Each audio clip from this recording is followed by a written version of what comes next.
Baik Ustaz, kalau ada orang kebetulan punya kelebihan di hadapan saya, jabatannya lebih bagus, fisiknya lebih sempurna, secara materi lebih mapan, lebih pintar, apa yang saya harus lakukan? Renungi hadis Nabi SAW yang berbunyi, manusia 4 tingkatan. Yang pertama, Allah berikan kepadanya ilmu dan harta. Luar biasa, sudah cerdas, gagah, pinter, gitu kan? Kemudian kaya raya. Dan kata Nabi SAW, dia habiskan keduanya di jalan Allah. Ilmunya diajarkan, kemudian juga hartanya diinfakkan. Datang golongan yang kedua, yang Allah berikan kepadanya harta. Maaf, diberikan ilmu tanpa harta. Berilmu, faham ilmu agama, tapi keadaan ekonominya biasa. Dia lihat orang yang punya kelebihan nih, apa yang dia lakukan? Dia mengatakan, ya Allah, kalau engkau memberikan kepadaku seperti kau berikan kepada dia, aku akan lakukan seperti dia atau bahkan lebih. Kata Nabi SAW, fahuma fi ajri sawa, dua-duanya akan sama pahalanya. Karena memang yang kedua ini nggak punya harta, maka dia hubungkan itu dengan tekad yang kuat, niat yang baik kepada Allah SWT. Kalau dia dikasih, dia akan lakukan. Allah dengan kemahaadilannya berikan. Si yang pertama nggak dizalimi, dia dapat semuanya. Tapi yang kedua diberikan kelebihan oleh Allah SWT karena tekadnya yang baik. Golongan ketiga, orang yang Allah berikan kepadanya harta tanpa ilmu, nggak ada ilmunya, kaya raya tapi luar biasa, cuma nggak tahu mana halal mana haram, nggak pernah tahu masalah urusan akhirat, ada surga dan neraka, nggak pernah berpikir kalau mati di alam barzah nanti akan ada masalah kalau dia banyak dosa. Diberikan, dia habiskan hartanya di jalan kemaksiatan kepada Allah, bangun diskotik, bar, sibuk dengan itu. Kemudian datang golongan keempat, ini yang luar biasa, ya. Kejahilan yang luar biasa. Jangan jadi golongan ketiga aja nggak boleh, apalagi golongan keempat. Orang yang tidak dikasih ilmu, nggak dikasih harta, miskin, ya kan gitu, dan juga tidak ada, bodoh, nggak ada ilmunya. Yang dia jadikan tolak ukur bukan golongan pertama sama kedua, tapi golongan ketiga. Orang kaya raya yang bangun hotel sana sini banyak kemaksiatannya, diskotik dan seterusnya. Orang-orang yang banyak tiap hari bermaksiat kepada Allah SWT, lalu dia bilang, kalau saya punya harta seperti dia, saya akan buat yang sama. Maka kata Nabi SAW, fahuma fi wazri sawa. Ini orang ini sama-sama dosanya. Rugi nggak kira-kira?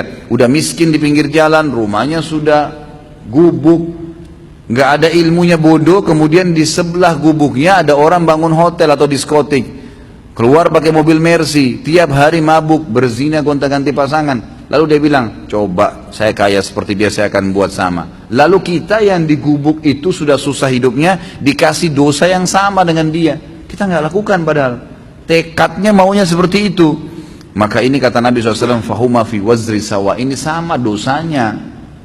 Jadi selalu jadi tolok ukur orang yang berprestasi dan baik, Allah berikan kebaikan-kebaikan padanya, lalu dia habiskan di jalan Allah. Yang kedua yang kita harus lakukan, berdoa kepada Allah Subhanahu. Tadi bertekad ya, yang pertama. Yang kedua kita berdoa. Saya bilang begini, ikhwan dan akhwat sekalian, kalau ada orang yang Allah berikan kelebihan, apapun kelebihan yang kita tahu itu, ilmu kah, materi kah, ya, kelebihan fisik lah, apa saja. Maka saya bilang, misal ada teman saya Ustadz ganteng, ada teman saya cantik, ada teman saya pintar, ada teman saya kaya. Apa yang saya harus lakukan? Bertekad melakukan perbuatan seperti apa yang dia lakukan kalau positif di jalan Allah. Dia bersedekah, kita juga bertekad seperti itu. Dia lakukan apa saja, memang kita tidak punya kemampuan untuk melakukannya, maka kita tekadkan untuk itu, diniatkan dan dilakukan. Kalau betul-betul tekad ya, niat yang diikuti dengan tekad. Jadi kalau betul-betul ada harta, memang dia akan keluarkan. Yang kedua, mendoakan dia. Ini yang jadi saksi bahasan nih, memperbaiki hati kita. Mendoakan dia agar Allah tambahkan kelebihan itu. Ada orang gagah dan cantik, semoga ya Allah engkau berikan dia lebih baik daripada itu. Lebih sudah kaya, ya Allah berkahi rezekinya. Kalau dia sudah pintar, ya Allah berikan kepintaran tambahan. Loh kok bisa Ustaz? Dia udah kaya kok, dia udah gagah, dia udah cantik, dia udah pintar, ngapain saya doakan lagi? Dengarkan hadis Nabi SAW, hadis sahih riwayat Imam Muslim.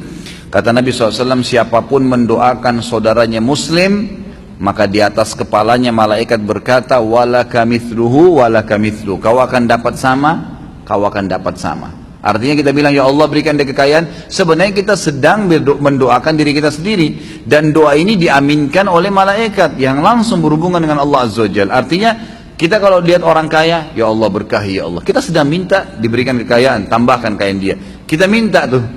Dan juga kata para ulama, dengan doa ini kalau Allah ijabah, maka selama mulai detik itu, selama dia diberkahi hartanya lebih banyak, semenjak itu semua pengeluaran dia yang berbau pahala kita panen pahalanya, karena kita mendoakan. Jadi ada keterlibatan pahala ke dia, ada doa untuk kita pribadi. Itu kan luar biasa itu. Dan ini semua ujung-ujungnya sebenarnya untuk mensterilkan hati seseorang. Ya kan? Otomatis kita jadi tidak hasut sama orang. Oh ternyata dia punya kelebihan, ya Allah sudah kasih. Ya Allah berikan saya seperti dia, atau berkahi dia. Gitu kan? Nggak masalah. Bahkan sebagian ulama mengatakan boleh orang itu ghibtah. Iri itu dan dengki definisinya adalah seseorang